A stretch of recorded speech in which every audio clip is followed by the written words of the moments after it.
Hello everyone, welcome back to my channel. आज के इस वीडियो में मैं आपको 35 साइज़ में 4 टक्स ब्लाउज की कंप्लीट कटिंग और स्टिचिंग बताऊंगी। तो यहाँ पे सबसे पहले हम बैक पार्ट की कटिंग करेंगे। नीचे से कपड़े की सीधी लाइन ड्रॉ कर लेनी है। अब यहाँ पे हमारी जो रेडी लेंथ है वो है 14.5 इंच। तो 15.5 इंच पे हमें इस तरह से मार्क करना है। शोल्डर हम लेंगे 6 इंच, आर्म होल हम लेंगे 3.25 इंच और यहाँ नीचे से हमें 6.5 इंच पे इस तरह मार्क करना है और लाइन ड्रॉ कर लेंगे। और एक लाइन यहाँ पे इस तरह से ड्रॉ कर लेंगे। अब यहाँ पे हमें हमारी 35 साइज़ है तो इसके लिए हमें यहाँ पे 9.25 इंच पे मार्क करना है और 1.5 इंच मार्जिन के लिए। यहाँ पे हमारी कमर है 29 इंच तो हमें 7.25 इंच पे मार्क करेंगे। 1 इंच हम बैक टक्स के लिए और 2 इंच मार्जिन के लिए मार्क करेंगे और एक लाइन ड्रॉ कर लेंगे इस तरह से। अब आर्म होल के लिए यहाँ पे मैं आर्म होल शेपर का यूज़ कर रही हूँ और आप चाहे तो यहाँ पे 1 इंच पे गोलाई दे के बैक पार्ट को कट कर लेना है। अब यहाँ पे हमने जो 2 इंच मार्जिन छोड़ा था तो टेप को इस तरह से रखते हुए सेंटर मार्क करना है। ऊपर की तरफ हमें 4.5 इंच पे मार्क करना है और दोनों तरफ 1/2 इंच पे मार्क करना है और इस तरह से हमें तिरछी लाइन ड्रॉ कर लेनी है। तो ये हमारे बैक टक्स की मार्किंग हो गई। अब यहाँ पे गले की चौड़ाई हम लेंगे 3.25 इंच और गले की लेंथ हम लेंगे 11.5 इंच। नीचे की तरफ हम चौड़ाई लेंगे 3 इंच और इस तरह से बॉक्स बना लेना है। आप चाहे तो अपनी पसंद से गले की लेंथ और चौड़ाई कम ज़्यादा कर सकते हैं। अब जो ओपन वाली साइड है उसको हमारी तरफ कर लेने हैं और उसके ऊपर हमें बैक पार्ट को रखना है। नीचे की तरफ हमें एक इंच एक्स्ट्रा लेना है और नीचे कमर की साइड हमें 2 से 2.5 इंच एक्स्ट्रा लेना है और आर्म होल साइड आधा इंच एक्स्ट्रा लेते हुए इस तरह से हमें लाइन ड्रॉ कर लेनी है। यहाँ पे क्रॉस में आप देख सकते हैं कमर की साइड मैंने 2.5 इंच और ऊपर आधा इंच एक्स्ट्रा लिया है। जो शोल्डर है उसे हमें एज इट इज़ मार्क कर लेना है। जो हमारे बैक की फोल्डेड साइड है उसे भी हमें इस तरह मार्क कर लेंगे। आर्म होल भी एज इट इज़ हमें मार्क कर लेना है। अब गले की चौड़ाई है उसे भी हमें मार्क कर लेना है इस तरह से। अब बैक पार्ट को हम हटा लेंगे। अब फ्रंट आर्म होल के लिए पहले इस तरह से हमें बॉक्स बना लेना है और अंदर की तरफ आधा इंच इस तरह से हमें फ्रंट आर्म होल की गहराई दे देनी है। अब यहाँ से बस्ट पॉइंट लेंगे 10 इंच और जो हमने लाइन ड्रॉ की है वहाँ से हम 3.25 इंच लेंगे। नीचे भी उतना ही मार्क करेंगे और इस तरह से एक लाइन ड्रॉ कर लेंगे। एक लाइन इस तरह से मार्क करेंगे तो ये हमारा मेन बस्ट पॉइंट हुआ एक आर्म होल की तरफ।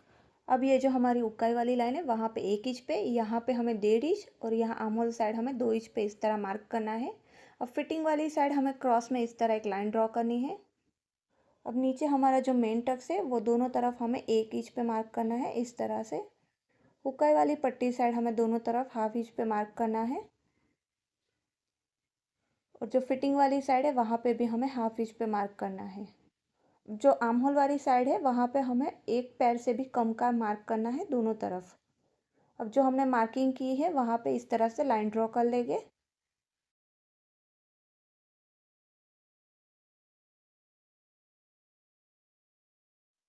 अब यहाँ पे हम गले की लेंथ लेके 7 इंच और इस तरह से एक बॉक्स बना लेना है। आप अपनी पसंद से गले की लेंथ कम ज़्यादा रख सकते हैं। यहाँ पे मैंने पंचकोण शेप बनाया है और यहाँ पे उकाई पट्टी जितना मार्जिन हमें ऐड करना है और फ्रंट पार्ट की कटिंग कर लेनी है। अब गले की भी हम कटिंग कर लेंगे। आप चाहे तो यहाँ पे राउंड गला भी बना सकते हैं। तो अब इसको हम सेंटर से ओपन करेंगे और दूसरी तरफ भी टक्स की मार्किंग कर लेंगे इस तरह से।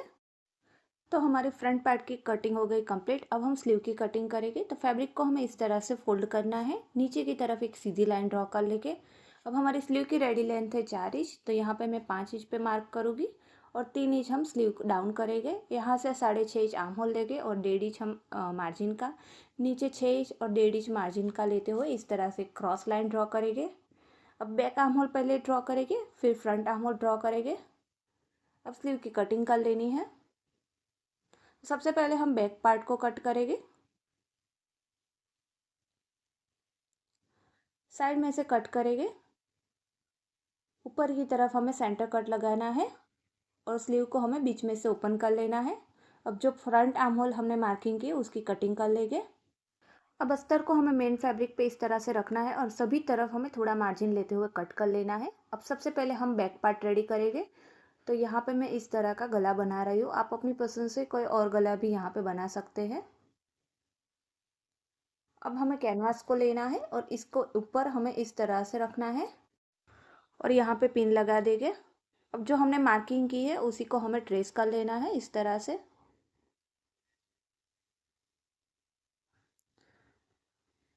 ऊपर की तरफ भी हमें जो शोल्डर है उसकी भी मार्किंग कर लेनी है। पिन निकाल देंगे। अब फिर से इसको सेंटर से फोल्ड करेंगे और ऊपर की तरफ हमें आधा इंच एक्स्ट्रा रखते हुए जो हमने गला मार्क किया है उसकी कटिंग कर लेनी है इस तरह से। और करीबन 1 इंच जितनी एक्स्ट्रा पट्टी हमें रखनी है और जो भी एक्स्ट्रा कैनवास है उसे कट कर लेंगे। तो ये हमारा कैनवास इस तरह से आएगा। अब हमें अस्तर को मेन फैब्रिक के साथ जॉइंट कर लेना है। तो बिल्कुल ही किनारे पे स्टिच लगाते हुए हमें अस्तर को जॉइंट कर लेना है और जो भी एक्स्ट्रा फैब्रिक है उसे कट कर लेंगे। जो मैंने कैनवास कट किया था गले का उसको मैंने अस्तर पे चिपका लिया है आयरन करके। अब जो हमारा बैक साइड है वहाँ पे जो हमने सेंटर है उसको इस तरह से स्टिच लगा के हमें मार्क कर लेना है। क्योंकि यहाँ पे मेरा कपड़ा है वो लूज़ मटेरियल में है इसलिए मैंने सिलाई लगाई है। आप चाहे तो यहाँ पे डायरेक्ट सेंटर मार्क भी कर सकते हैं। अब कैनवास पे भी इसी तरह से हमें फोल्ड करके सेंटर मार्क कर लेना है।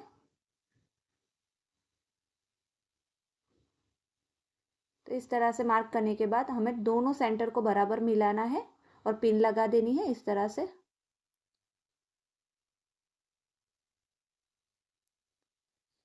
अब यहाँ पे हमें जो हमने कैनवास कट किया था उसको टच करते हुए हमें सिलाई लगानी है और यहाँ पे हमें स्टिच की लेंथ है वो कम रखनी है ताकि हमारा गला फिनिशिंग के साथ बने।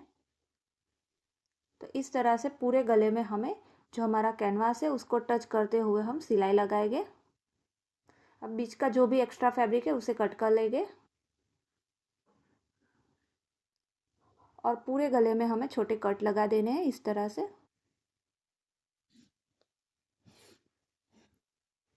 अब हमें जो कैनवास पट्टी है उसको इस तरह हमें अंदर की तरफ फोल्ड कर लेनी है और यहाँ पे पिन की हेल्प से जो कॉर्नर है उसको बराबर बाहर निकाल देना है। तो हमारा गला रेडी हो गया है। अब हम बैक जो हमारा टक्स है वहाँ पे सिलाई लगा देंगे। तो इसी तरह से हमें दूसरी तरफ भी सिलाई लगा देनी है। तो इस तरह से हमारे बैक पार्ट रेडी हो गई है। अब हमें फ्रंट पार्ट को लेना है और फ्रंट पार्ट में जो हमारा मेन फैब्रिक है उसकी रॉन्ग साइड हमें ऊपर की तरफ रखनी है। इस तरह से आमने सामने हमें रखना है। इसके ऊपर हम अस्तर को रखेंगे इस तरह से। अब यहाँ पे हमें अस्तर को बराबर सभी तरफ से सेट करना है और यहाँ पे बिल्कुल ही किनारे पे स्टिच लगा के हमें अस्तर को ज्वाइंट कर लेना है।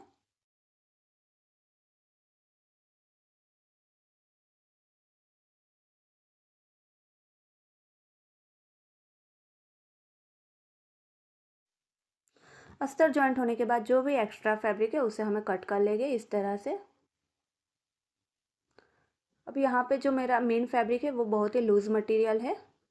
तो इसके लिए मैं सबसे पहले क्या करूँगी कि जो सेंटर पे मैंने जो लाइन ड्रॉ की उसी के ऊपर मैं स्टिच लगाऊंगी इस तरह से। और जो हमने मार्किंग की है सभी टक्स पे हमें पहले सेंटर पे ही स्टिच लगानी है। तो जब भी आपका कोई भी मटेरियल ऐसा लूज़ हो तो पहले आपको सेंटर पे ही स्टिच लगानी है ताकि जो हमारा ब्लाउज में जो टक्स का फिनिशिंग है वो बहुत ही अच्छा आएगा। वरना क्या कई बार ऐसा होता है कि हमारा जो मेन फैब्रिक होता है वो आगे पीछे हो जाता है। तो इसी तरह से हमें अब सभी टक्स को फोल्ड करके जो हमने मार्किंग की है उसी के ऊपर हम सिलाई लगा देंगे। तो जैसे हमने ये पार्ट को रेडी किया है वैसे ही हमें दूसरे पार्ट को स्टिच लगा के रेडी कर लेना है।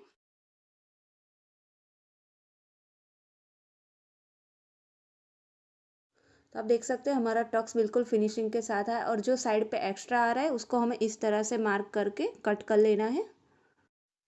इसी तरह से हमें दूसरी साइड भी रेडी कर लेनी है। अब यहाँ पे मैं पेडेड ब्लाउज बनाने वाली हूँ।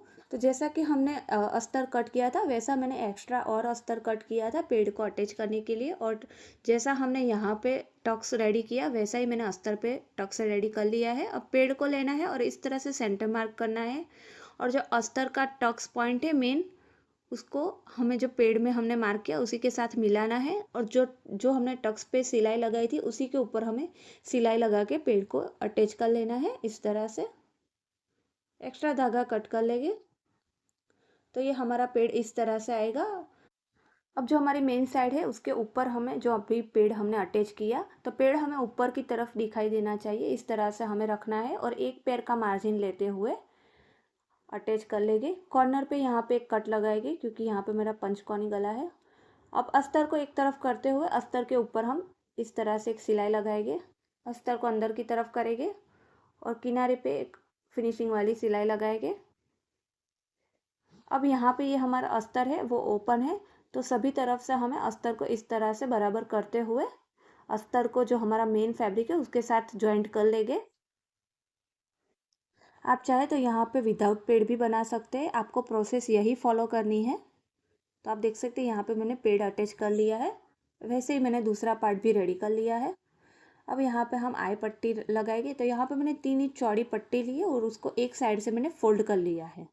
अब यहाँ पे एक पैर का मार्जिन लेते हुए हमें पट्टी को अटैच करना है। ऊपर की तरफ हम पट्टी को इस तरह से फोल्ड करेंगे और अंदर की तरफ एक बार फोल्ड करके यहाँ पे इस तरह से एक सिलाई लगाएंगे।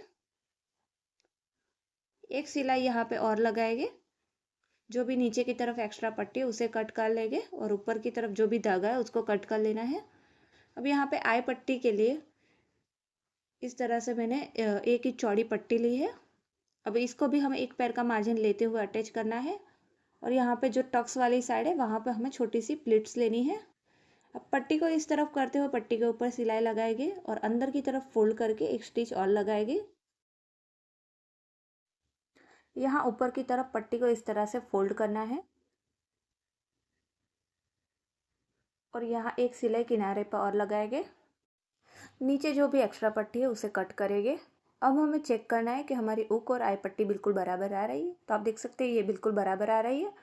अब हमें बैक पार्ट को लेना है और इसके ऊपर फ्रंट पार्ट को रखना है, और जो हमारा जो कैनवास वाली साइड थी तो उसको उस पार्ट को हमें बाहर की तरफ रखना है, जैसे मैं आपको दिखा रही हूँ वैसे। अब इसको इस तरह से पलटेंगे और यहाँ पे एक सिलाई और लगाएंगे। अब इसको हमें पलट लेंगे तो आप देख सकते हैं हमारा फ्रंट और बैक बिल्कुल बराबर जॉइंट हो गया। तो इसी तरह से हमें दूसरी तरफ भी जॉइंट कर लेना है। अब यहाँ पे जो हमारा कैनवास खुला है तो वहाँ पे हम इस तरह से बड़ी वाली स्टिच लगा देंगे, ताकि क्या हम बाद में तुरपाई करके उसे निकाल देंगे तो बैक में हमारे कोई भी स्टिच नहीं दिखेगी और इससे हमारा ब्लाउज में फिनिशिंग भी अच्छा आएगा। अब यहाँ पे हम स्लीव जॉइंट करेंगे, तो इस तरह से हमें स्लीव को चेक करना है। तो ये हमारा फ्रंट आर्म होल है। अब यहाँ पे हमें एक पैर का मार्जिन लेते हुए स्लीव को जॉइंट करना है और स्लीव का सेंटर और शोल्डर जो हमने जॉइंट किया था उसको मिलाना है इस तरह से बराबर।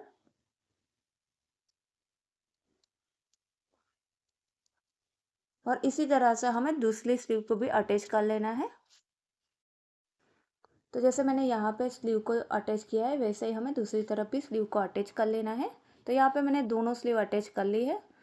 अब हमें इसकी सीधी तरफ रखते हुए हमें फ्रंट और बैक साइड को जॉइंट करना है। तो यहाँ पे हमें स्लीव को इस तरह बराबर मिलाना है और बिल्कुल किनारे पे हम साइड जॉइंट कर लेंगे इस तरह से।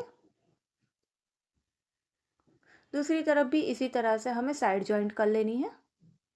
अब यहाँ पे कमर पट्टी अटैच करेंगे, तो यहाँ पे मैंने 1.25 इंच चौड़ी पट्टी ली है और उसको एक साइड से फोल्ड कर लिया है।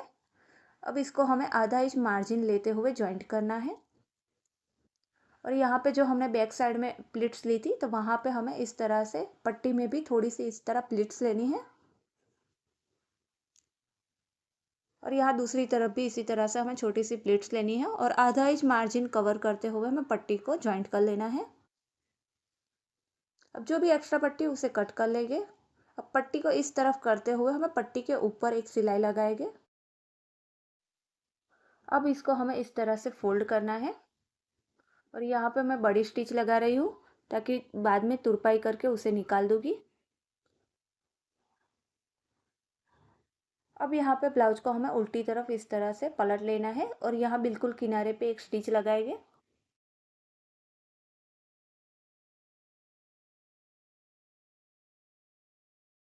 अब यहाँ पे हमें 2 इंच पे मार्क करना है, यहाँ 1.5 इंच पे और यहाँ हमें 6 इंच पे मार्क कर लेना है इस तरह से। अब यहाँ पे इस तरह से मेजर टेप को रखते हुए हमें जो हमने मार्किंग की है उसी के ऊपर इस तरह लाइन ड्रॉ कर लेंगे। तो ये हमारी मेन फिटिंग की स्टिच है। इसके पीछे आपको और 2 या 3 स्टिच लगानी हो तो आप लगा सकते हो।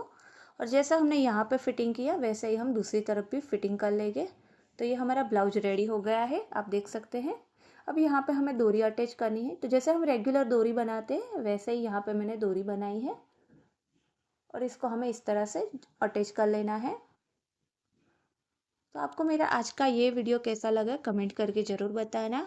वीडियो अच्छा लगा हो तो लाइक शेयर और मेरी चैनल पे नए आए हो तो सब्सक्राइब ज़रूर करना।